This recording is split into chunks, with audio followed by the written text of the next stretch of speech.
I recently had some video taken of me swimming at threshold pace, and I thought it'd be good to see how my stroke's looking. And I looked at the video and thought, I can't show this on YouTube. This is not an example of how I'd want other people to be swimming. And what I've found from coaching people at clinics when we film them and analyze them, I ask for their feedback on what they're seeing in the video. And more often than not, we are our own harshest critic. We can only see the bad things that we're doing, and we can't see the good things that we're doing.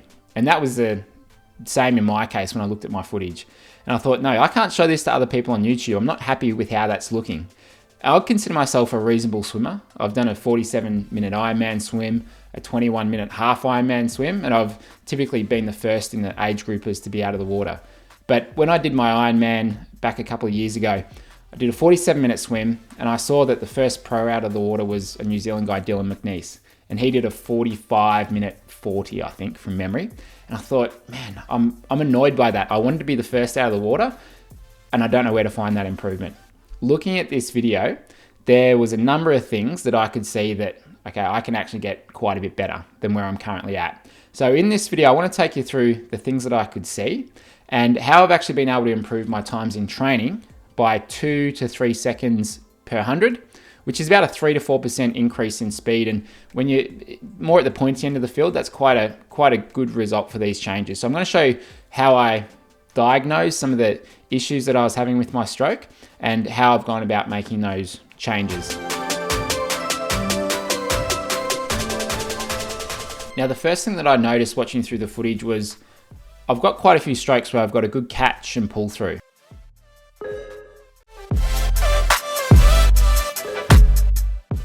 But there's a number of strokes where they're not that good.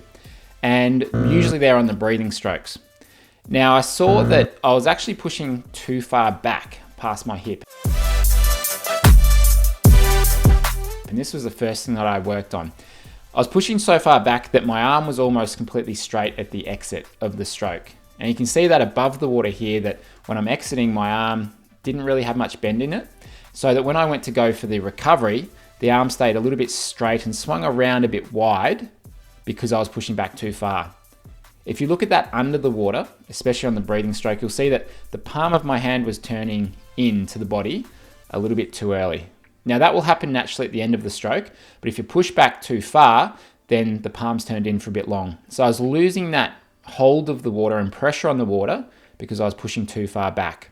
So the first thing I worked on there was just exiting shorter or earlier, so that I thought about my thumb, just brushing my upper thigh and feeling like I was only going back about 90% of the way instead of 100% of the way. That was the first thing. Now, what that longer exit, pushing back too far, was actually leading to as well, was that when I went to enter with my right hand, I was crossing over. Right hand was crossing the center line, and then I lost a bit of balance as I went to take a breath. So I lost propulsion at the back, my hand was crossing over, and then when I turned to breathe, I sort of had to do a little bit of a lift up with the head, and I lost some balance and my hand was pressing out to find the balance, and I was losing the catch on that right side. So I had to also think about being wider on my right hand entry and reach so that I didn't cross over. And immediately that felt so much better. It felt different. Felt like my stroke had to be a bit more continuous, which wasn't necessarily a bad thing, but it certainly felt different, but I could feel, okay, this is doing something good. And pretty immediately, that's when I saw the times coming down. Just by correcting that part of the stroke, I saw a 1 to 2 second improvement in speed per 100 as a result of that change alone.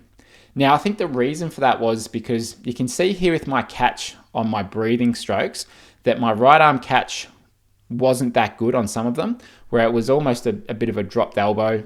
And then if you look at the power diamond from the side, usually we want to get the shoulder, elbow and hand to line up, to be stacked on top of each other, because then you got all this surface area of your arm pressing back. Now, because I was losing balance, my hand was coming out a bit wide and then coming under the body. So in my power diamond, my elbow was sort of dropped and my hand was out in front. So I didn't have everything sort of stacked. And so I didn't have all that surface area working for me. Compared to on my left side, when I was doing that well, you could see how shoulder, elbow and hand was almost stacked on top of each other. So I had a lot more surface area to work with there. So by changing the exit and avoiding that crossover, that gave me better balance to then be able to get into the catch sooner and to not have to move the hand around. And that led to most of the improvement in the stroke. Now, the other thing I had to be mindful of too was not taking too long to get the breath. You can see here that the breath is a little bit, let's say, elongated. I had to sort of turn and then come back. Now, the timing of the breath was fine, but it was taking me just a little bit too long to turn the head to the side, get the mouth out of the water, and then come back. So what I've been focusing on is just being a bit snappier with it. So that's made a big difference. Now, when I recorded myself with the EO Swim Better, you can actually see all of this playing out with the data. You'll see here that on my right hand, if we have a look at the direction of the forces, initially there's a lot of downwards force with the right hand. Now, you'll certainly get some because that will provide you with some lift, but there was too much downward force. Most of it was going down. Then you can see with the path of the hand that there's a lot of force coming to the left with my right hand. That was when I was coming under the body rather than being sort of in the power diamond out a bit wider. A lot of those forces were going left, and then I would get some going forwards, but it would just be this one big spike and it wouldn't be elongated. I wouldn't be able to maximize that contact time with the water pressing back towards my feet. So you can see that that was a pretty key issue that was happening there. So these things were coming out in the EO Swim Better data as well. And that's what these things can be really good for, is actually just getting some numbers behind and some data behind what's actually happening with the hand. Now, I haven't got any footage of myself swimming with this new stroke yet, but I will get some in the next couple of weeks with a bit more practice and show you these changes and show you the data with the EO Swim Better. So I hope you've enjoyed this video. If you'd like to get some footage of yourself swimming, we run clinics around Australia, and I work with a lot of people online as well who capture them swimming with their phone or their GoPro, and I'll provide the link to be able to work with me on a one-on-one basis for stroke analysis. And if you don't have access to a camera or someone to film you, then the best option would be our Effortless Swimming membership, where you can work along at your own pace, going through our methodology to help you swim faster and swim more efficiently.